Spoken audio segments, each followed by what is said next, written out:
നമ്മളെ ഏരിയയിൽ ചോറ് കിട്ടും, ഈത്തപ്പായം കിട്ടും, എല്ലാ സംഭവം കിട്ടും.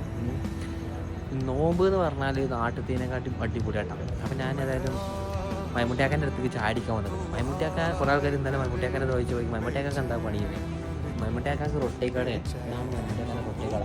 ഹാജി അസ്സലാമലൈക്കും. ടീക്ക്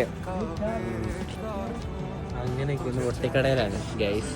അയാളെ പേര് മൈമുട്ടിയാക്കാന്നല്ല, ഞാൻ വെറുതെ വെച്ചുള്ള പേരാണ് മൈമുട്ടിയാക്കാന്ന്. വേറെ പോലെ പേരാണ്, അതാ വരുന്നത്. ആ ചായ് ചായ് ചായ് ചായ് ചായ് സുബ്ഹാനല്ലാഹി അൽഹംദുലില്ലാഹി. അഫ്ഗാൻ ചായ്, അഫ്ഗാൻ ചായ്, നമുക്ക് ചായ എന്നിട്ടുണ്ട് മൈമുട്ടിയാക്ക. സൽദാറാ ആ മട്ടൻ ഗോസ്റ്റ് ബിരിയാണി, ബിരിയാണി ഫുള്ളിപ്പം കിട്ടിയാണ് ബിരിയാണി. Thank U.